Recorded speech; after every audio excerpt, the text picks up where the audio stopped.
Hey guys, I'm Ben from the AIS. I'm here to go through Anthony Tencati's swimming stroke for this up and coming London Olympics. He's going to be doing very well to try and get in this London Olympics. Okay, he's chosen breaststroke to work in today, so we're going to try and see what we're looking at and see if we can help that out a little bit. We're going to be using the biomechanical principles of propulsion, lift, and drag to try and cut out any unnecessary parts and get him as good as we can. Alright, let's have a look at his stroke. So right now we're going through, looking at his stroke, he's pushing off the wall there. Some of the flaws we see straight away are his legs are too wide, he's bending at the hips, and this is creating drag against his thighs. And so what's that? That's working opposite of his propulsion, so he's just doing that.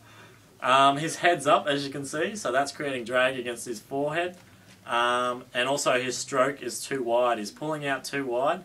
And instead of coming under his body, he's not giving his body any lift. He's just trying to provide propulsion, which is not going to do him any good, so his body's going to start to sink.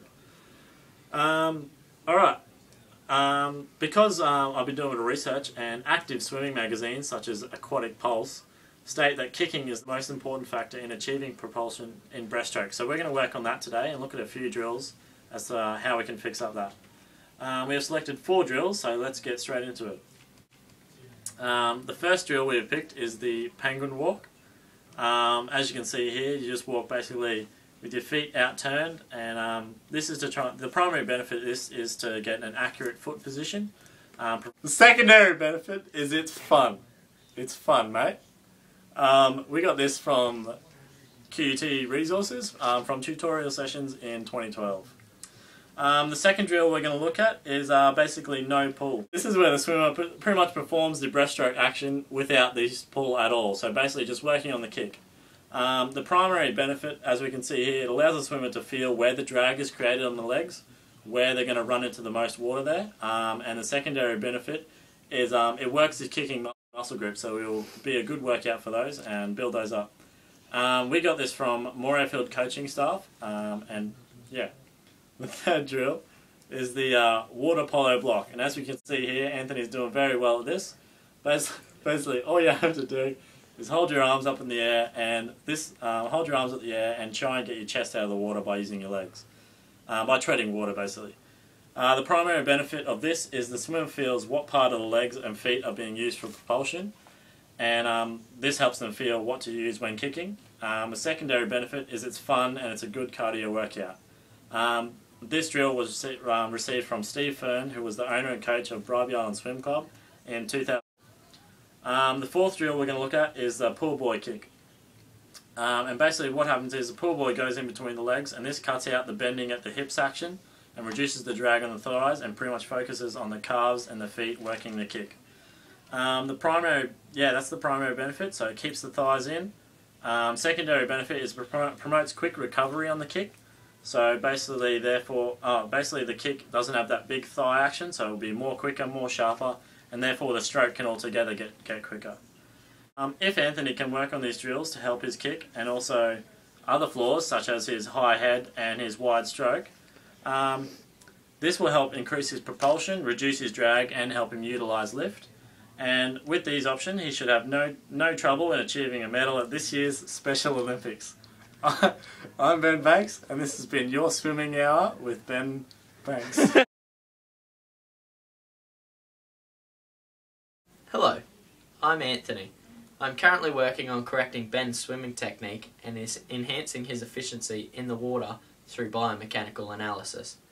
The stroke of Ben's that I will be analysing is his backstroke, as he wishes to swim this event at the next Commonwealth Games. As we watch Ben push off from the wall and come out of the water to start his stroke, we can already see there are several technical flaws. If these flaws are corrected, Ben will be a more efficient swimmer by reducing drag and enhancing propulsion and lift. As you can clearly see, Ben's knees are coming well out of the water during his kick.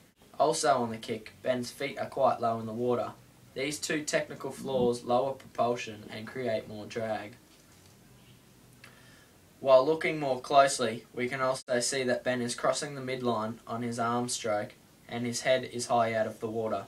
This is extremely inefficient as it stops correct body rotation, lowers the bottom half of the body in the water, and ultimately creates more drag and slows propulsion. Today I will correct Ben's leg kicking technique. As Brian Mack states, the legs play a more important part in adding a propulsive force to the stroke. As Ben's kick is extremely poor, he is missing out on all this extra force. Ben is kicking his legs, his knees are breaking the water, his hips are sinking in the water, and his legs are kicking far too low. The 4 training techniques that I will use to improve Ben's kick are a relaxed streamline drill, kickboard on the knee drill, and a leg 3-3-3 drill. This exercise that Ben is performing now is the relaxed streamline drill. This drill is designed to utilise the use of the legs, raise the hips in the water, and create an overall streamlined position according to the class notes 2012. Now we can see Ben doing an extension of this drill into a full streamline drill. This drill also improves body position in the water and develops better kicking skills according to OzSwim. The next technique we can see Ben using is the kneeboard on the knees drill. According to Ben Linfield, a swimming coach, he uses this technique to stop swimmers from breaking the water with their knees. As you can see with the kickboard on Ben's knees, the knees have stopped rising out of the water. The last technique that we see Ben using is a 3-3-3 drill. With this drill, it is designed to stop Ben from digging too deeply in the water with his legs. The Morayfield swim coach said this is a great drill to get the swimmer thinking of their body position in the water. If Ben uses these drills set out for him, he will reduce the drag in the water by his body being in a streamlined position, increase propulsion by increasing his kicking efficiency and not digging too deeply in the water, and he will also increase his lift by his hips being high, not his knees. Don't forget, I'm Anthony Tencati, Top Bloke Swimming Coach.